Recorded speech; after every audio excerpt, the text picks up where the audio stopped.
What's up guys, it's Andrew at Motorcycles Off-Road, and I got a new video for you today. And instead of doing the video that I've been working on, editing, script writing, all that stuff, I decided, last minute to scrap that. Now what ended up happening is I was laying in bed about midnight and I, for some reason, got inspired to make this video, so I put this one in front of the one I was trying to make, which is the DR650 versus the CRF 300L Rally, which I'll have that one coming within the next week. But I want to go through this video. That's just how my brain works. So this video is the top 7 reasons why you might want to buy a dual sport motorcycle. Maybe you already have motorcycles, you might want to add a dual sport, or maybe you're looking to get into motorcycling in general. And I would say if you know somebody and you're trying to get them into dual sporting or motorcycle, you can send them this video because these are going to be the best reasons why you should get a dual sport over any other type of motorcycle. Number 1 is going to be rider ergonomics and seating position. My first actual road motorcycle was an SV650, and I would ride out with my buddies for hours at a time, a whole day ride, and I would come home and I'd be a bit stiff. My shoulders were pushed forward, my arms were locked out straight, and my legs were kind of tucked behind me. This is not an actual good ergonomic position for a human being. Then when you get on a dual sport, you're kind of just in a relaxed seated position. Your arms can be at your side as you're cruising, you're sitting upright, there's no impingement in your shoulders, your back just feels good. So this leads to casual and comfortable riding. When you're off-road, you sit a little more forward and you can control the bike better, but when you're just cruising around, whether it be a commute back and forth to work, this is pretty nice. Now, on side of some dual sports have hard seats, which is an easy remedy to fix if you care about something like that. Dual sports are probably some of the most comfortable motorcycles you can ride. Number 2 is agility and maneuverability. With a dual sport motorcycle, you're very agile, and in fact, you're quite light. As a dual sport and motorcycle dirt bike rider, you will hear us say, well, the bike's a bit heavy when it comes over 300 pounds. But in the truth and the nature is any kind of sport bike cruiser would be 400, 600, even 800 pounds. The dual sport is nice and light, and they're easy to carve in and out between obstacles or just do agility drills with. If you're in the city, you can use a dual sport to commute back and forth around traffic when you need to and really make tight turns and aggressive maneuvers if you need to. Now, all that's not even to mention that dual sports can also come in supermoto trim. You can convert yours to a supermoto, which is a 17-inch wheel package, which is more aggressive for a maneuverable platform. So keep that in mind as well. And dual sports are just so easy to navigate and move on the street. Next, they're a great money saver. First off, generally dual sports are pretty inexpensive. They're inexpensive to service and they're inexpensive to buy. Now you might be saying, well, this bike is inexpensive or I got a deal on this bike. Yes, that's true.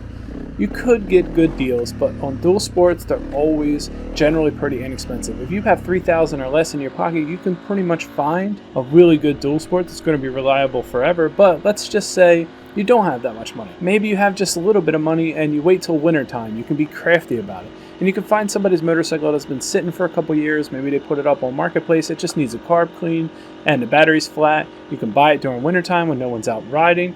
You can work on it little by little, get it up and running. Then when springtime comes, it's ready to go out and ride. The 90s motorcycles like the KLR 250, the XT 350, the DR 350, the XT 225, all these bikes are great for commute and they're very inexpensive to maintain. Part 2 of this is the cost of fuel. If you have a dual sport motorcycle and you decide that I'm going to take it to work as a commute every day that it's not raining, you are saving money. Anytime you bring it out, you're saving money.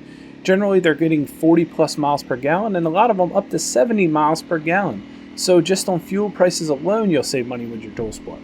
And lastly, let's talk about insurance.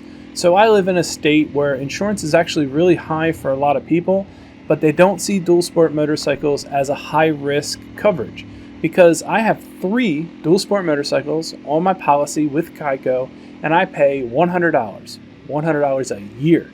And the reason for that is you're not looked at as a liability. You have motorcycles that are under the 600 to 700 cc threshold, and they know based on statistics that you're less likely to run from the cops when you're rocking the 300 to 350 cc motorcycle.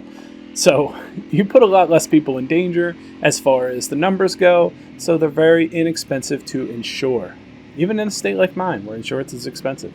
So the next point to make is they're good for your mental state.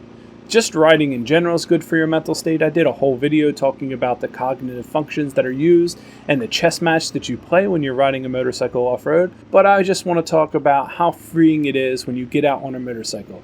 And I just challenge you, if you've never been on a bike, when you pull up to a red light, maybe nobody's behind you, be safe about it.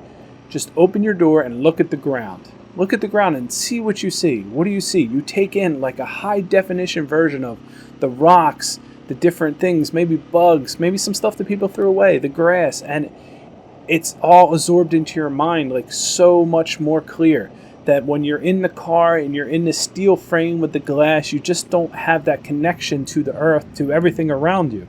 That alone is a marginally different feeling than being in a car. Not only that, when you're riding and you're in a beautiful landscape or maybe the sun's going down, you have a panoramic view. You can turn your head from side to side. You can see everything. It's more open than a convertible car. So I'm just telling you, a dual sport is very freeing for the mind. If you have something on your mind, maybe you get into a fight with your wife or your old lady, you go out, take a ride, you come back a half an hour later, maybe an hour later, you will feel so much better. You can trust me at that. It really is good for your mental state to ride a motorcycle.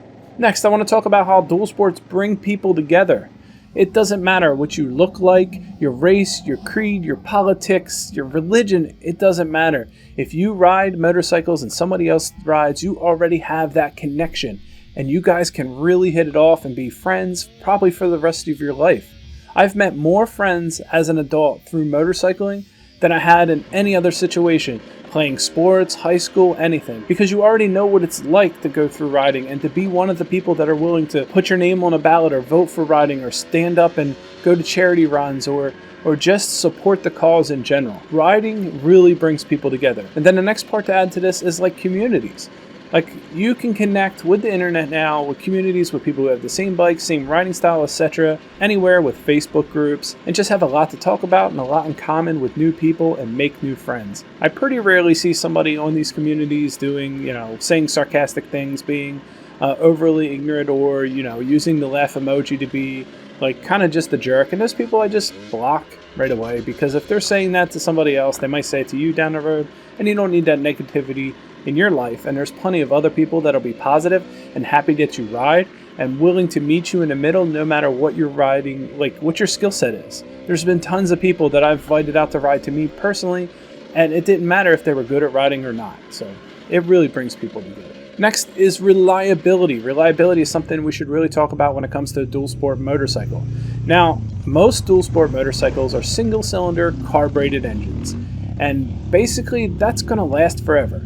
And you have a manual transmission with a clutch, so your clutch most likely is going to wear out before you break the transmission. They're easy to replace. It's really not uncommon to see a dual sport that stand the test of time, that's older, that has loads and loads of miles on it, and it just still runs as good as it did the day they bought it off the showroom floor. That's the thing with dual sports, because there's not a lot of complexity there, and even if your bike's fuel injection, there's still not much more going on there. I mean, we mastered fuel injection, 40 years ago? So yeah, dual sports will be around for a while, they'll last, and you really rarely have problems with them. They're not complex, they're not multi-cylinder generally, so yeah, pretty easy to maintain and pretty easy to last. And lastly, I want to bring up they're easy to work on. If you have a carb problem, you just lean it against, whatever you have in your garage. You can pop the carb out with 2 screws to get to the bottom, spin it. It's easy to do. Rebuilds are easy to do. The bikes are just generally easy to work on. There's no fairings to attend to. Once again, they're very simplistic. So anything you do on these bikes, you can just watch YouTube videos and learn how to do it yourself. You don't have to pay someone else.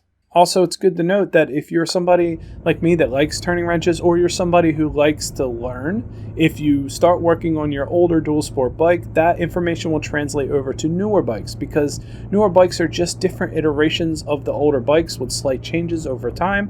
So you can really get a grasp of how everything works and a basic know how to fix it, even on the trail. So overall, dual sports are easy to work on, easy to fix, and they make great beginner bikes for that reason alone. Well guys, I hope you enjoyed my little video that for some reason I was inspired to make for you.